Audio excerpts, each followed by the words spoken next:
En 2025, le monde a acheté pour 3000 milliards de dollars de pétrole. La quasi-totalité de ces transactions s'est réglée dans une seule et même devise, non pas parce qu'elle était la plus solide ni la plus stable, mais à cause d'un accord secret conclu dans un désert saoudien en 1974. On appelle ça le pétrodollar, le système financier le plus puissant dont personne ne vous a jamais parlé. Le 15 août 1971, le président Richard Nixon apparaît à la télévision américaine et prononce ces mots. J'ai ordonné la suspension temporaire de la convertibilité du dollar en or. Ce soir-là, en quelques minutes, l'ordre financier mondial bascula.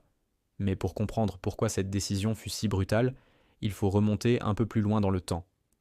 Depuis la fin de la Seconde Guerre mondiale, le dollar était adossé à l'or dans le cadre d'un système appelé Bretton Woods. Chaque pays détenant des dollars pouvait frapper à la porte des États-Unis et exiger de l'or en échange. Cette garantie faisait du dollar la monnaie la plus fiable de la planète. Mais derrière cette façade rassurante, une réalité bien plus fragile se cachait. L'Amérique imprimait bien plus de dollars qu'elle ne détenait d'or dans ses coffres, pour financer ses guerres, ses programmes sociaux et les dépenses colossales de la guerre froide. Les autres nations commencèrent à s'en apercevoir, et une à une, elles réclamèrent leur or. Face à cette hémorragie, Nixon fit le seul choix qui lui restait, il claqua la porte. Plus d'or contre des dollars, la monnaie la plus puissante du monde ne reposait désormais sur rien, juste la confiance. Et à ce moment précis, la confiance n'inspirait pas vraiment confiance. Puis, les choses empirèrent encore. En octobre 1973, l'Égypte et la Syrie lancèrent une offensive surprise contre Israël, c'est la guerre du Kippour. Les États-Unis répondirent en envoyant massivement des armes à Israël. Et les pays arabes producteurs de pétrole décidèrent de riposter à leur tour avec l'arme qu'ils maîtrisaient mieux que quiconque.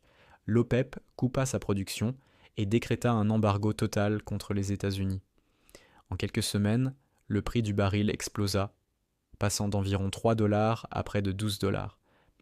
Les stations-service se vidèrent, des files d'attente interminables s'étiraient sur des kilomètres, et l'Amérique découvrit avec stupeur qu'elle était vulnérable. Un dollar sans or, une inflation galopante, et le pétrole transformé en arme géopolitique. Pas idéal. L'Amérique avait besoin d'un nouveau plan, d'une nouvelle encre pour son dollar. Quelque chose d'universel, quelque chose d'indispensable, que le monde entier serait obligé d'acheter en dollars. C'est alors qu'entre en scène Henry Kissinger, secrétaire d'État et stratège hors pair. Il prit l'avion pour l'Arabie Saoudite, avec dans sa valise une proposition que le royaume ne pouvait pas refuser. Le discours de Kissinger, résumé à l'essentiel, était le suivant. Vous êtes assis sur la plus grande réserve de pétrole de la Terre, c'est une chance extraordinaire, mais c'est aussi une cible que vous portez en permanence dans le dos. Alors voilà notre offre. Vendez votre pétrole en dollars américains, réinvestissez vos excédents dans nos obligations d'État, et en retour, nous vous protégeons.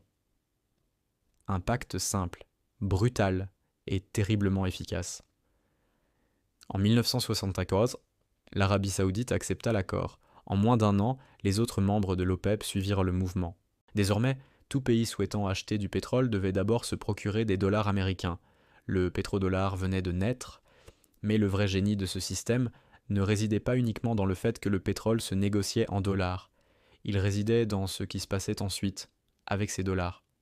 Voici comment ce système fonctionne, en 3 mécanismes. Premier mécanisme. Le pétrole est libellé en dollars. Cela signifie que tout pays voulant acheter du pétrole, et ils en ont tous besoin, doit d'abord obtenir des dollars américains. Le Japon en a besoin. L'Allemagne en a besoin. L'Inde en a besoin. Avec une seule règle, l'Amérique s'est garantie une demande mondiale permanente et structurelle pour sa propre monnaie, une ingéniosité redoutable. Deuxième mécanisme, le recyclage des pétrodollars. Les pays exportateurs de pétrole commencèrent à accumuler des quantités astronomiques de dollars. L'Arabie Saoudite et ses voisins se retrouvèrent avec un problème rare et enviable, bien plus d'argent qu'ils ne pouvaient en dépenser chez eux. Ces excédents de dollars devaient aller quelque part, et ce quelque part, c'était les États-Unis. En bons du Trésor américain, en marchés financiers, en banques américaines. Troisième mécanisme, l'Amérique réutilisait cet argent recyclé pour se financer elle-même. Elle s'en servait pour couvrir ses dépenses publiques, maintenir une forte demande pour sa dette souveraine et garder des taux d'intérêt relativement bas. Ces fonds alimentaient en retour l'armée américaine qui protégeait les champs pétroliers, ce qui maintenait le flux de pétrole, ce qui entretenait la demande de dollars. Une boucle parfaite, auto-alimentée, presque sans friction. Ce qu'il faut bien saisir, c'est que les États-Unis n'avaient même pas besoin de produire ou de vendre du pétrole. Il leur suffisait que le monde continue d'utiliser leurs dollars pour en acheter. C'est l'un des montages financiers les plus élégants et les plus redoutables de l'histoire moderne. Dans les années 1980, la machine tournait à plein régime. La part du dollar dans les réserves mondiales dépassa les 70%. Les bons du Trésor américain devinrent l'actif refuge préféré de la planète. Les marchés financiers américains s'imposèrent comme le centre de gravité du capital mondial. L'Amérique pouvait s'endetter à bon marché, creuser des déficits colossaux et imprimer de la monnaie tout en transférant une bonne partie de l'inflation sur le reste du monde. Les économistes baptisèrent cela le privilège exorbitant, une formule polie pour désigner quelque chose de bien moins élégant en réalité, mais le vrai levier de puissance, c'était les sanctions. Le dollar n'est pas seulement une monnaie, c'est une infrastructure.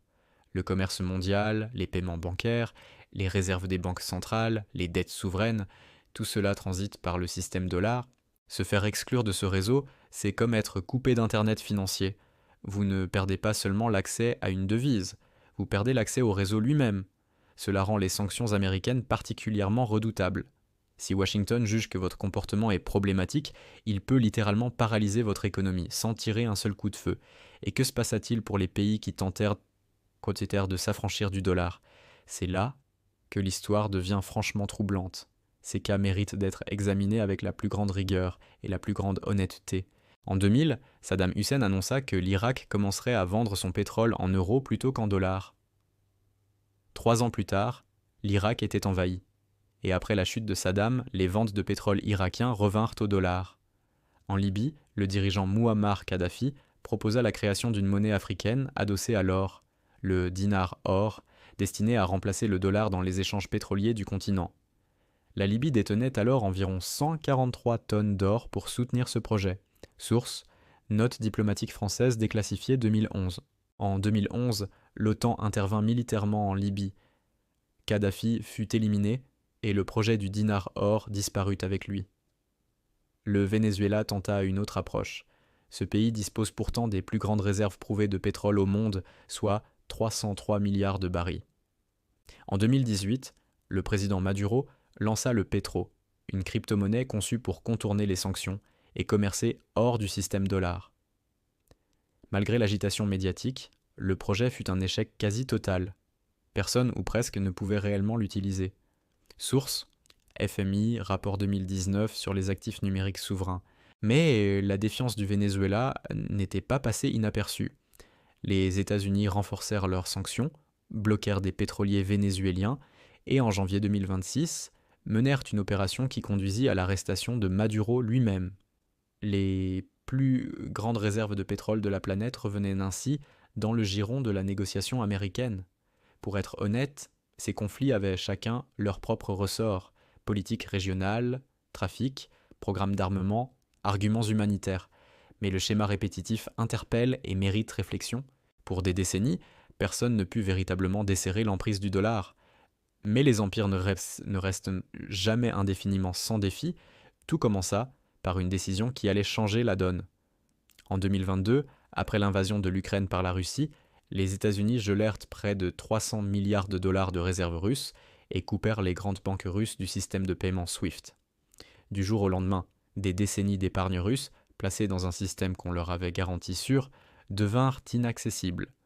Source: Banque centrale européenne, communiqué mars 2022, et si cela blessa la Russie, cela effraya surtout tout le monde.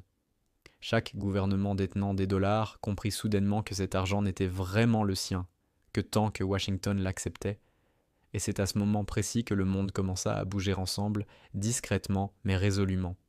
La Chine se mit à vendre massivement ses bons du Trésor américain, réduisant ses avoirs de plus de 1300 milliards à environ 600 milliards de dollars.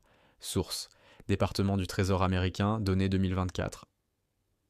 Dans le même temps, Pékin se lança dans une opération d'achat d'or sans précédent. La Russie et la Chine intensifièrent leurs échanges commerciaux en yuan et en roubles. Le Brésil et la Chine conclurent des accords en monnaie nationale. L'Inde paya une partie de son pétrole russe en roupies. Et l'Arabie saoudite, le pays qui avait contribué à construire le système pétrodollar en 1974, déclara publiquement qu'elle était ouverte au commerce dans d'autres devises que le dollar. Source: Reuters, déclarations officielles saoudiennes 2023. Les chiffres racontent tout. La part du dollar dans les réserves mondiales PAMAF y est passée de 72% en 2001 à moins de 58% d'aujourd'hui. Les banques centrales du monde entier accumulent de l'or à des niveaux records. Plus de 1000 tonnes supplémentaires ont été achetées en 2024 à elles seules. Le yuan chinois représente désormais environ 2% des réserves mondiales. Infime, certes, mais il était quasiment à zéro il y a 10 ans. Source: FMI, rapport sur la composition des réserves mondiales, COFER 2024, et il y a un défi encore plus profond qui se profile à l'horizon: la fin progressive de la dépendance au pétrole lui-même. En 2025, une voiture vendue sur 4 dans le monde est électrique. Si le monde réduit sa consommation de pétrole, il réduira mécaniquement sa dépendance au système qui exige des dollars pour l'acheter. Pour être clair, le pétrodollar tourne encore. Le dollar domine encore 88% des transactions sur les marchés d'échange et environ la moitié de la facturation du commerce mondial. Aucun rival unique, yuan, euro, or, crypto, ne s'approche d'un remplacement crédible. Source: BRI, Banque des règlements internationaux, rapport triennal 2024. Mais pour la première fois en 50 ans, la machine a de la concurrence. Pas un seul géant challenger, mais des milliers de petites alternatives qui émergent simultanément. Le système pétrodollar est l'une des constructions les plus ingénieuses et les plus déterminantes de l'histoire financière contemporaine. Le comprendre, c'est commencer à lire le monde autrement. Si cette analyse vous a apporté quelque chose, partagez-la autour de vous et abonnez-vous pour ne rien manquer de la suite.